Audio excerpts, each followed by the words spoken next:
HUID का उद्देश्य क्या है? HUID का उद्देश्य, जैसे मैंने पहले आपको बताया, पहले 4 मार्क थे। 4 मार्क में अंतिम के 2 मार्क एक ज्वेलर था, एक हॉलमार्किंग सेंटर होता था। क्यों होता था? ये जानने के लिए कि इस ज्वेलरी को किस ज्वेलर ने बना करके हॉलमार्क कराया है या हॉलमार्क कराया है और किस हॉलमार्किंग सेंटर ने इसको हॉलमार्क किया है। क्यों ये जानना जरूरी है? कभी भी शुद्धता की प्रामाणिकता होती है तो प्रामाणिकता की जिम्मेदारी होती है, रिस्पॉन्सिबिलिटी। ठीक है, यदि आप ISI मार्क कोई प्रोडक्ट पे देखते हैं तो आप उसको लाइसेंस नंबर देखते हैं। लाइसेंस नंबर आपको क्या बताता है? लाइसेंस नंबर बताता है कि फलानी कंपनी है जो इसको बना रही है और उसके इस लाइसेंस की ये अनुरूप है, तो उसकी जिम्मेदारी हो गई शुद्धता की।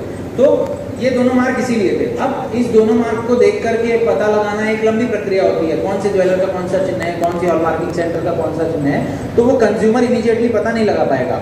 तो HUID का प्रावधान इसीलिए लाया गया कि कंज्यूमर खरीदते वक्त इमीडिएटली अपने घर में या किसी के पास कोई ज्वेलरी लेना चाह रहा है तो वो तुरंत अपने मोबाइल के ऐप से या हमारी वेबसाइट पे जाकर के ये पता लगा ले कि ये कौन सी ज्वेलरी है, सही है कि नहीं है, किस ज्वेलर ने इसको हॉलमार्क कराया है और कौन से हॉलमार्किंग सेंटर ने दिया है।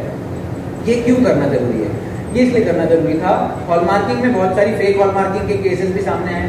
तो कंज्यूमर कम से कम HUID नंबर डालने के पश्चात यदि वो फेक हॉलमार्किंग होगी तो उसके वजन में फर्क निकलेगा, उसके रिंग की जगह उसमें चेन लिखी होगी, ईयर रिंग लिखी होगी, तो कंज्यूमर थोड़ा सतर्क हो जाएगा कि ये हॉलमार्किंग मेरे को फेक लग रही है, फेक हो सकती है। तो कंज्यूमर्स को आसानी से जानकारी उपलब्ध कराने के लिए HUID का कॉन्सेप्ट लाया कि HUID के कारण ये ट्रेसेबिलिटी बन पाएगी कि हॉलमार्किंग सेंटर कौन उसको हॉलमार्क किया ये बहुत आसानी से पता लग जाएगा, किस ज्वेलर ने उसे हॉलमार्क किया ये आसानी से पता लग जाएगा। तो इससे 2 उद्देश्य पर सर्व होंगे।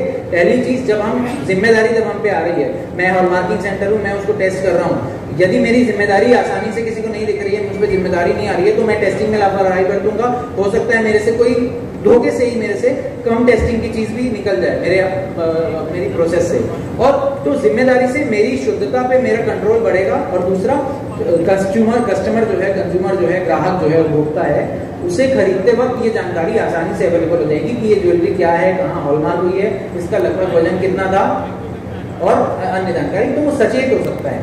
अवेलेबल करवाना ज्वेलरी के बारे में यही प्रमुख उद्देश्य था।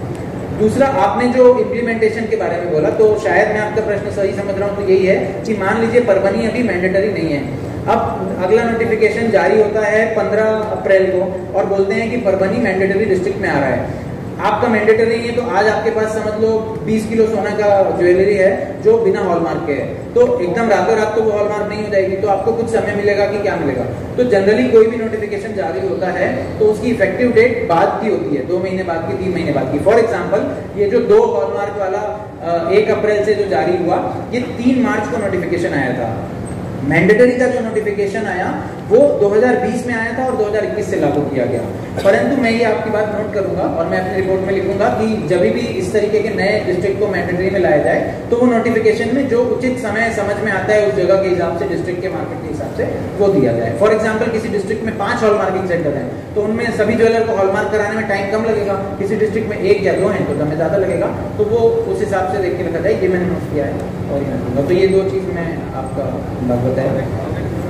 आप नहीं भी करा सकते, मैंडेटरी नहीं है। यदि वजन का मतलब क्या है? वजन का मतलब पेयर नहीं है। यदि 2 ईयर रिंग है, दोनों ईयर रिंग मिला के 3.7 ग्राम है, परंतु 1 ईयर रिंग का वजन 2 ग्राम से कम है, तो वो मैंडेटरी में नहीं आता है, लेकिन आप उसे हॉलमार्क चाहो तो करा सकते हो। पहली बात, मेरे पास रजिस्ट्रेशन नहीं है तो मेरे पास हॉलमार्क ज्वेलरी नहीं होनी चाहिए। यदि है तो वो एक इलीगल काम है, मैं उसको बेच नहीं सकता, मैं उसको स्टोर नहीं कर सकता, मैं उसको डिस्प्ले नहीं कर सकता। अब मेरे पास रजिस्ट्रेशन है और मैंने ओल्ड हॉलमार्क ज्वेलरी पहले पिछले वर्ष में मैंने बताई थी कि मेरे इतना ओल्ड हॉलमार्क ज्वेलरी का स्टॉक है, तो वो 3 महीने का एक नोटिफिकेशन आने वाला है। वो शायद अभी नोटिफिकेशन इशू हो जाएगा 1-2 दिन में, बट हमको जानकारी मिली है कि 3 महीने का वक्त और दिया जा रहा है हमको। अब मेरे पास रजिस्ट्रेशन बाद में आया, मैंने किसी से 4 हॉलमार्क वाली ज्वेलरी खरीद ली थी, तो उसका एक ही तरीका है, मैं उसको दोबारा से हॉलमार्किंग सेंटर पे बेच के हॉलमार्क कराऊं। ये सोल्यूशन सर कोई भी बेच सकता है, लेकिन हॉलमार्क ज्वेलरी बेचना अनिवार्य किसके लिए है? जिनका 40 लाख से ऊपर है, वो बिना हॉलमार्क के नहीं बेच सकते। 40 लाख से कम वाला उनके ऊपर कोई कार्रवाई हो सकती है? नहीं, हाँ, यदि वो 40 लाख से ऊपर टर्नओवर है और आप हॉलमार्क की भी ज्वेलरी नहीं बेच रहे हैं, नॉन हॉलमार्क की बेच रहे हैं, तो कार्रवाई का प्रावधान है। नीचे वालों पे 40 लाख से कम में जब अनिवार्य अलाउ नहीं है तो क्यों कार्रवाई होगी? लेकिन यदि आप 40 लाख से कम में और आपको हॉलमार्क की भी ज्वेलरी भी बेचना है, बिना हॉलमार्क की भी बेचना है, तो हॉलमार्क की भी ज्वेलरी बेचने के लिए आपको रजिस्ट्रेशन लेना पड़ेगा। बिना रजिस्ट्रेशन के आप हॉलमार्क की भी ज्वेलरी नहीं बेच सकते। तो अब हम दो कैटेगरी में समझते हैं, मैं फिर से क्लियर करता हूं। पहला हुआ 40 लाख से कम का ज्वेलर, दूसरा हुआ 40 लाख से ऊपर का ज्वेलर। 40 लाख से ऊपर के ज्वेलर को बिना हॉलमार्क की भी ज्वेलरी बेचना ही नहीं है, ये नियम है वर्तमान में। 40 लाख से कम का ज्वेलर बिना हॉलमार्क की ज्वेलरी भी बेच सकता है, हॉलमार्क की भी बेच सकता है, लेकिन हॉलमार्क की ज्वेलरी को तभी बेच सकता है जब उसने हॉलमार्क का रजिस्ट्रेशन सर्टिफिकेट लिया है। ओके, तो आप यदि 40 लाख से कम के ज्वेलर हैं, आप दोनों बेचना चाहते हैं, हॉलमार्क भी बेचना चाहते हैं, आप रखना चाहते हैं अपनी दुकान में, तो आपको रजिस्ट्रेशन लेना अनिवार्य है, आप रजिस्ट्रेशन ले लें। परंतु आप 40 लाख से कम है तो आपके लिए ये अनिवार्य नहीं है कि आपकी दुकान की सारी ज्वेलरी पे हॉलमार्क होना चाहिए, ठीक है। लेकिन मैं आप सबसे रिक्वेस्ट करूंगा, गुजारिश करूंगा कि आप 40 लाख से भले भी कम के ज्वेलर हो, तो ऑप्शन तो आपके पास हमेशा है, परंतु आप रजिस्ट्रेशन लेके रखिए। कभी एक ऑर्डर के लिए भी आपके पास हॉलमार्क की ज्वेलरी आती है और कोई कंप्लेंट होती है, कोई भी किसी भी प्रकार की वो होता है, तो क्यों मैटर को अपने को खराब करना है? तो आप रजिस्ट्रेशन लेके रख लीजिए ताकि आप जरूरत पड़ने पर हॉलमार्क की ज्वेलरी बेच पाए। मेरे को वो होने के बाद फिनिशिंग मेरे को HOID करना है, उसी वक्त आपका कोई अगर आए ऑफिसर्स, तो उससे क्या थ्रेड होने वाला है, क्या करेंगे आप?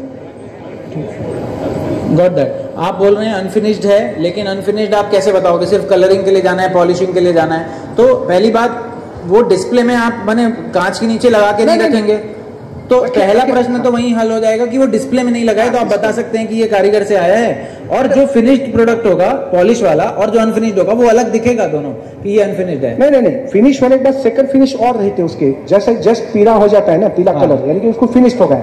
फिनिश वो कलर होने के बाद उसको कलरिंग करना पड़ता है, जस्ट कलरिंग होती है वापिस। कुछ चीज आपको एक बार बता सकता हूँ, लेकिन एक्चुअली अभी नहीं है मेरे पास। तो आप कभी भी कोई नागपुर में कोई ज्वेलरी शॉप में गए तो उनको बोलेंगे भाई पेंसिल कलर वाला वर्क बताइए, तो पेंसिल कलर कब होता है उसके ऊपर कि फिनिश होने के बाद, यानी कि पीला काम होने के बाद होता है। और जस्ट मेरे पास वो आके पड़ल रहता है, बॉल में रहता है, बॉक्स में रहता है वो माल, और मेरे को देना पड़ता है क्योंकि कस्टमर रहता है हाथ के ऊपर, कारीगरी उसी समय आ जाता है, देखिए भाई रन दो सेट, हम जमा कर लेते, उसको जमा पावती दे देते सपोज।